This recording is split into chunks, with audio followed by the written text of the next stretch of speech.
میں آپ کے لیے آج ہمارے سلسلہ ناول وہی گما سکی ایپیسوڈ نمبر 20 لے کر حاضر ہوئی ہوں، جسے ہما قریشی نے تحریر کیا ہے۔ تو چلیے ناول سٹارٹ کرتے ہیں۔ ہاتھ میں شاہ زین کی ڈائری تھام رکھی تھی، جس کا ہر صفحہ بالکل خالی تھا، ماں سوائے پہلے صفحے کے، جس پر بس ٹائیگر کی رپورٹر لکھا تھا، جو اس نے شرارتاً لکھا تھا۔ رپورٹر، میں کیا کہہ رہا تھا؟ وہ اس وقت کچن میں کھڑا تھا، جبکہ اقصیٰ اس کی ڈائری اٹھا کر معائنہ کرنے میں مصروف تھی۔ رپورٹر، اسے نظر انداز کرنا ایک آنکھ نہ بھایا تھا۔ کانوں سے سن رہی ہوں، اب بول ہی دو۔ وہ تب گئی تھی۔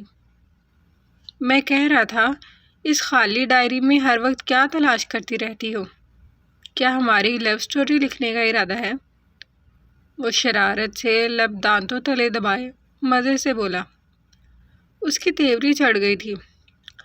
لو سٹوری؟ اور وہ بھی تمہاری اور میری؟ وہ استہزائیہ مسکرائی۔ نہیں تو اور کس کی؟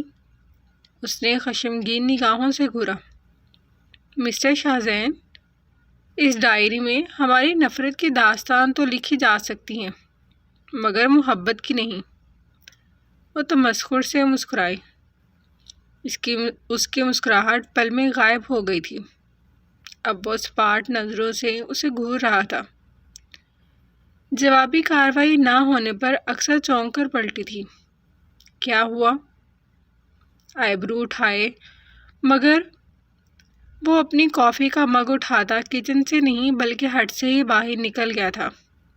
اقصیٰ کندھے اچکاتی اپنے سابقہ مشغلے میں غرق ہو گئی تھی، جبکہ وہ اس سے اتنا خفا ہوا تھا کہ کئی روز بات ہی نہیں کی تھی، مگر دوسری جانب پرواہ کس سے تھی؟ ڈائری کے کورے کاغذوں پر آنکھ سے ٹپکتا ہر آنسو ٹائیگر کی رپورٹر کی ادھوری پریم کہانی کا گواہ تھا۔ اسے غلط کہا تھا۔ دنیا کی کوئی سیاہی ان آنسوؤں کا مقابلہ نہیں کر سکتی تھی، جو پچھلے 14 سالوں میں اقصیٰ کی آنکھ سے اس کی یاد میں ٹپک ٹپک کر ایک لازوال داستان لکھتے جا رہے تھے، اور ابھی نہ جانے یہ داستان کتنی لکھی جانی تھی، یا پھر اب یہ محبت کا آخری باب تھا۔ آج دونوں فریقین لندن کی سب سے بڑی مسجد بیت الفتوح میں جا کر اللہ اور اس کے رسول کو حاضر ناظر جان کر رشتہ ازدواج میں بن گئے تھے۔ ہانیہ نکاح کے فوراً بعد جینی سے رخصت لیتی شمون کی ہمراہی میں اس کے ساتھ ولا میں آ گئی تھی۔ یہ لندن میں واقع وکٹورین طرز کا ولا تھا، جہاں شمون کے 2 دوستوں نے پرتپاک استقبال کیا تھا۔ وہ تو حیران پریشان ہی رہ گئی تھی۔ اس کے تو وہم و گمان میں بھی نہیں تھا کہ شمون یہاں اکیلا نہیں تھا، اور یہاں اس کا سامنا مزید کرداروں سے ہو جائے گا۔ شمون اسے اپنے سجے سجائے کمرے میں چھوڑ کر اب تک اپنے دوستوں کے پاس موجود تھا۔ کچھ دیر بعد دھیرے سے دروازہ کھولتا وہ اپنی خوابگاہ میں داخل ہوا تھا۔ ہانیہ مخالف سمت میں رخ کیے کھڑی نہ جانے کیا سوچ رہی تھی۔ ہانیہ، وہ چونک کر پلٹی تھی، جو مسکراتا ہوا نزدیک آ رہا تھا۔ روم میں کئی سارے گلاب کے پھول اور گلدستے موجود تھے۔ کھڑکیوں پر ٹھنڈ کی وجہ سے موٹے موٹے پردے ڈال رکھے تھے۔ الیکٹرک کینڈلز کی وجہ سے کمرے کا ماحول خوابناک بنا ہوا تھا۔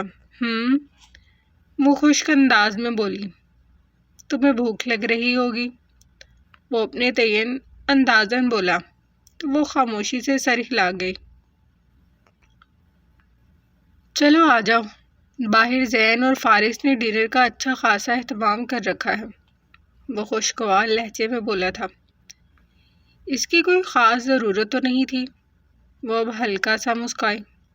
کیوں نہیں تھی بھائی، آج ہماری شادی ہوئی ہے۔ وہ اس کا ہاتھ تھام کر لبوں سے لگاتا بھاری لہجے میں بولا تھا۔ وہ جلدی سے اپنا ہاتھ کھینچ گئی۔ چلتے ہیں شمون، باہر آپ کے دوست ویٹ کر رہے ہوں گے، وہ جلدی سے گڑبڑا کر بولی تھی۔ چلتے ہیں۔ وہ ایک لمحے کو ٹھہرا، بغور اس کا گھبرایا ہوا چہرہ دیکھتا وہ سر جھٹک کر باہر کی جانب بڑھا تھا۔ داؤد گروپ کی شیشے کی چمچماتی بلڈنگ میں داؤد اپنے آفس میں موجود تھا جب اسے وہ خبر دی گئی تھی، جب اس کے لبوں پر مسکراہٹ بکھیر گئی تھی، اور جب وہ خوش ہوتا تھا تو یہ وقت اپنی پیاری بیوی کے ساتھ گزارنا پسند کرتا تھا، اور اس وقت وہ ایسا ہی کچھ کرنے والا تھا۔ سر، آپ کی میٹنگز؟ رودابا نے اسے مسکراتے دیکھ ڈرتے ڈرتے کہا تھا، جو اس پر ایک نگاہ ڈالتا خاموشی سے آفس ڈور دھکیلتا نکل آیا تھا۔ رودابا نے سکا سانس خارج کیا تھا۔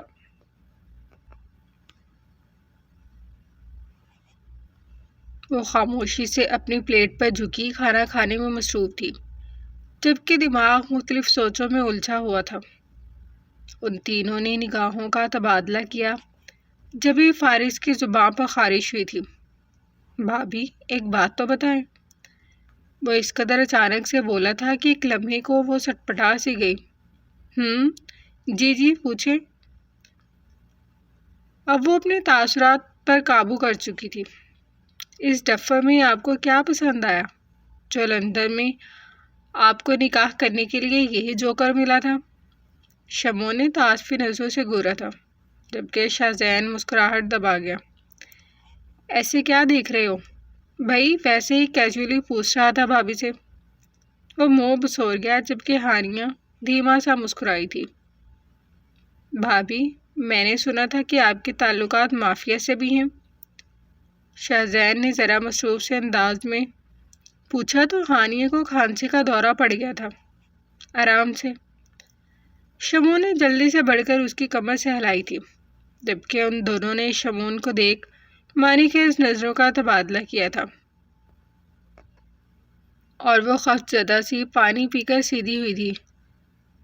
مافیا سے تعلقات؟ اتنی اہم خبر کس نے دی آپ کو؟ وہ اس کی شرارت سمجھ چکی تھی۔ بس دیکھ لیں، ہمارے بھی انڈر ورلڈ میں تعلقات ہیں۔ فارس نے مصنوعی کالر جھاڑے۔ انہیں چھوڑو ہانیہ، یہ دونوں کچھ بھی بولتے رہتے ہیں، تم کھانا کھاؤ۔ وہ اس کی توجہ دوسری جانب کروا گیا تھا۔ ہاں، اب ہم تو بکواس کرتے ہی نظر آئیں گے۔ وہ ہنوز شرارت کے موڈ میں تھے، جبکہ وہ سر جھٹک گیا۔ اب وہ ہلکی پھلکی باتوں میں مشغول تھے۔ وہ دونوں پچھلے 1 گھنٹے سے پاکستان ویڈیو کال پر مصروف تھے۔ ثانیہ کے علاوہ ایک ایک کر کے سبھی لوگوں نے اس سے بات کی تھی، اور جلد پاکستان آنے کا وعدہ بھی لیا تھا۔ اب روم میں صرف شارق اور براق موجود تھے، جو اپنی بھابھی کا تفصیلی انٹرویو کرنے بیٹھے تھے۔ وہ سب سے مل کر خوش ہوئی تھی۔ یکدم فیملی کا سا احساس ہوا تھا۔ دل اداس بھی ہوا تھا۔ جب ان اچھے لوگوں کو اس کی حقیقت معلوم ہوتی تو نہ جانے کیا ہوتا۔ بھابھی، کیا اب آپ لوگ اپنے بیبی کے ساتھ ہی پاکستان واپس آئیں گے؟ ہنستی ہوئی ہانیہ ایک نظر شمون کو دیکھ یکدم سٹپٹا کر سیدھی ہوئی تھی، مگر شمون کی ساری توجہ اپنے دونوں جوکر بھائیوں پر تھی۔ Shut up! شمون نے ہانیہ کو شرمندہ ہوتا دیکھ براق کو جھٹکا، جو ذرا سا منہ بناتا اب مزید باتیں بگاڑنے لگا تھا۔ ایک نمبر کے گدھے ہو تم! براق کی اٹھ پٹانگ حرکتوں اور باتوں پر شارق نے دان کچکچائے، جبکہ ویڈیو کال پر موجود ہانیہ کا ٹیبلٹ کی اسکرین پر چمکتا روشن چہرہ اب ہنس کر سرخ پڑ گیا تھا۔ اچھا، گدھا؟ لفظوں میں چھپا معنی سمجھنے میں گدھوں کی طرح اچھی خاصی دیر لگائی گئی تھی، مگر سمجھ آنے پر 440 واٹ کا جھٹکا لگا تھا۔ میں اور وہ بھی گدھا؟ آواز صدمے سے ڈوبی ہوئی تھی۔ اچھا یہ بتاؤ، پاکستانی گدھا یا پھر امریکن گدھا؟ کسی شیطانی سوچ کے زیر اثر آئیبرو اٹھا کر وہ بڑی معنی خیزی سے مسکرایا تھا۔ پاکستانی گدھا، کیونکہ امریکن گدھا تو معصوم ہوتا ہے، جبکہ تم جیسا بیوقوف گدھا صرف پاکستانی ہی ہو سکتا ہے۔ شارق دانت پر دانت رکھ کر ضد چھوڑتا، طنزیہ مسکراہٹ سے بولتا۔ اس کے سارے ارمانوں پر پانی پھیر گیا تھا، جبکہ صدمے میں ڈوبی براق کو شاید کرنٹ کا جھٹکا لگ چکا تھا۔ جبھی وہ نازک دوشیزاؤں کی طرح لہرا کر بیڈ پر اوندھے منہ گر پڑا۔ بھابھی آپ بتائیں، اس کی شکل گدھوں سے کتنی ملتی ہے نا؟ وہ پیٹ پر ہاتھ رکھ کر ہنسی سے دوہری ہوتی ہانیہ کو دیکھ مزے سے بولا، جبکہ برابر میں سخت تاثرات لیے کھڑے شمون کا پارا ہائی ہونے کو تھا۔ یہ بھی کوئی پوچھنے والی بات ہے؟ ہانیہ کے بے ساختہ تبصرے پر ہوش کی دنیا میں واپس لوٹتا براق اب مکمل طور پر کوما میں چلا گیا تھا، جبکہ اب شارق کے جناتی کہکوں میں شمون کی دل فریب ہنسی بھی شامل تھی۔ بے ساختگی میں دی گئی رائے پر فقط تاثرات لیے ہانیہ ہونک سی ہو گئی تھی۔ چہرے پر چھائی پریشانی کے تاثرات دیکھ مسکراہٹ ضبط کرتا شمون بے ساختہ ہی جھکا تھا۔ شمون، وہ سٹ پٹائی، وہ ہلکے سے منمنائی جو اس کا تھاما ہوا ہاتھ لبوں سے لگا چکا تھا۔ کیمرے میں یہ منظر نہیں آ سکا تھا۔ شارق کی توجہ ویسے بھی براق کی جانب تھی۔ کیا ہوا؟ اس نے دھیرے سے کہا۔ ان دونوں کی باتیں کبھی ختم نہیں ہوں گی۔ جلدی فون بند کرو، پھر ہم تفصیل سے سوچیں گے کہ پاکستان ہم اپنے بچوں کے ساتھ جائیں گے یا پھر اکیلے۔ جب تک میں باہر سے ایک چکر لگا کر آتا ہوں۔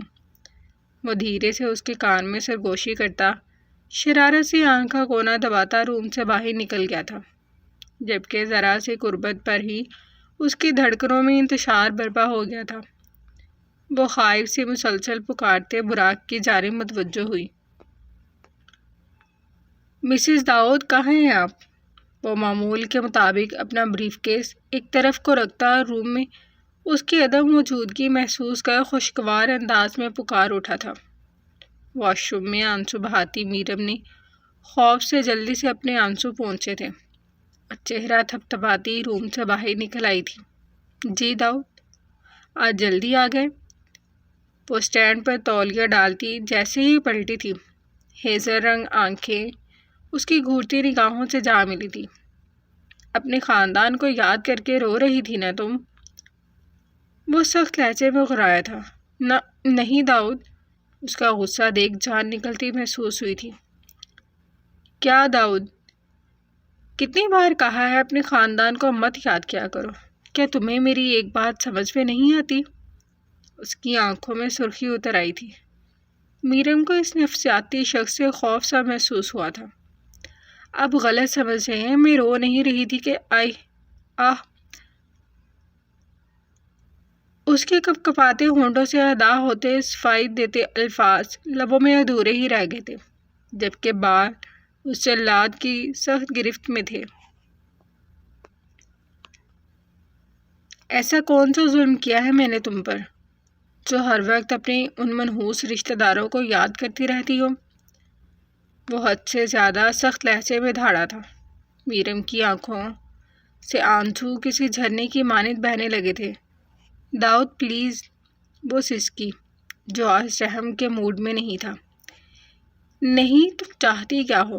تمہارا کام کیا ہے اس گھر میں؟ صرف شوہر کو خوش رکھنا، مگر نہیں، تمہیں تو ہر وقت اپنے گھر والوں کی یا اس مرے ہوئے عاشق کی یاد ستاتی رہتی ہے۔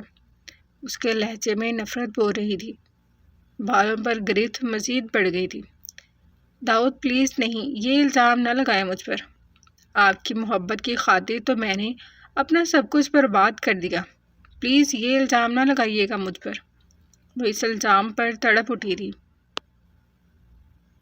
چپ، بالکل چپ، بیوقوف عورت، سارے موڈ کا بیڑا غرق کر دیا۔ وہ اسے ایک جھٹکے سے دور دھکیلتا کمرے سے ملحقہ ایک دوسرے روم میں آیا تھا، جہاں الماری میں ایک سے ایک قیمتی شراب موجود تھی۔ میرم کو خوف محسوس ہونے لگا تھا، کیونکہ اب ساری رات اس حرام شے کو منہ لگا کر اسے شدید اذیت سے دوچار کرنے والا تھا۔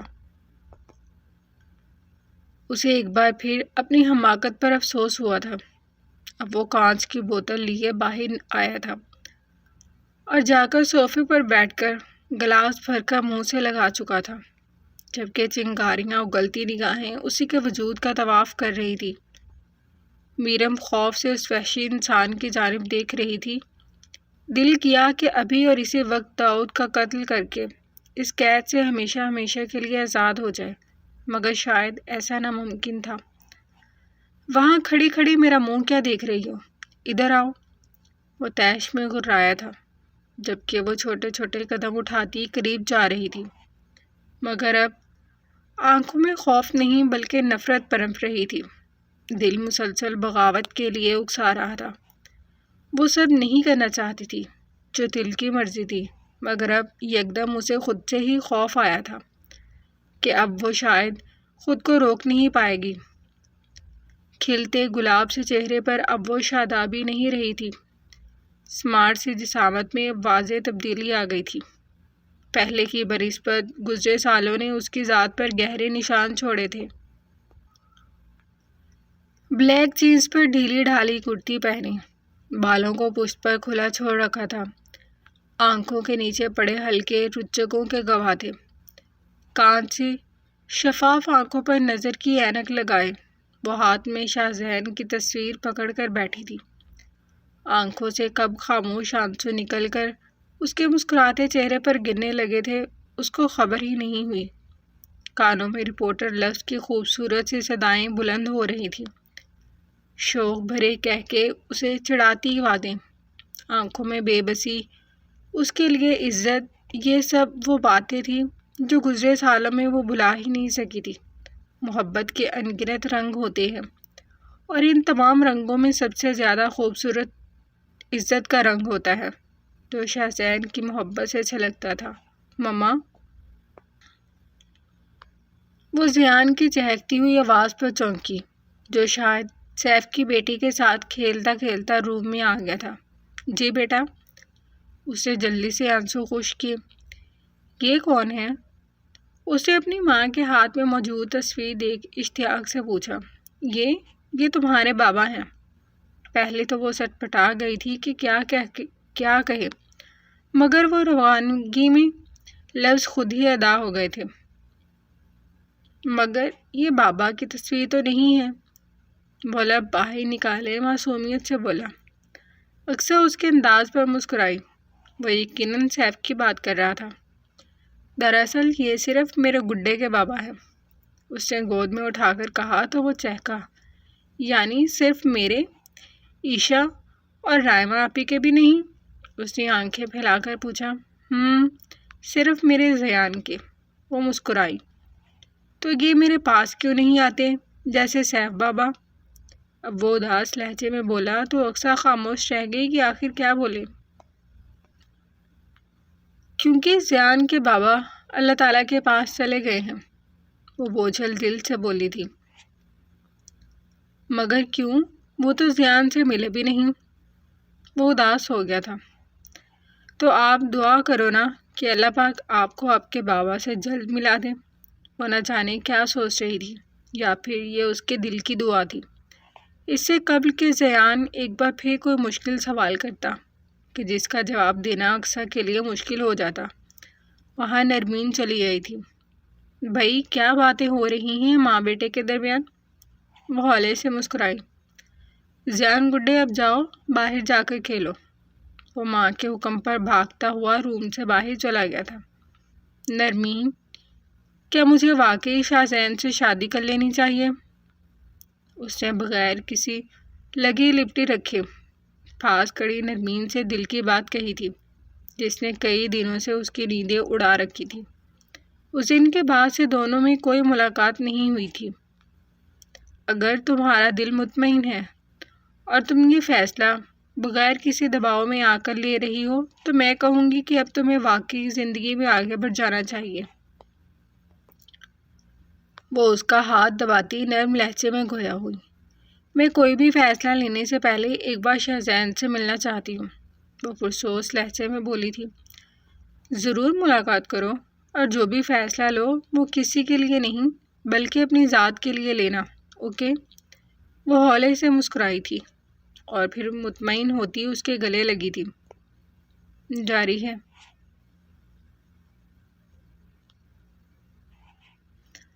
ہاں جی، تو ڈیئر ریڈرز اینڈ لسٹرز، کیسی لگی آپ کو آج کی قسط؟ امید ہے آپ اس سے لطف اندوز ہوئے ہوں گے۔ تو بتائیے آپ کو کیا لگتا ہے کہ اقصیٰ کیا فیصلہ لے گی، اور حانیہ کے کردار کے بارے میں کوئی تفصیلی رائے بھی ضرور دیجیے گا۔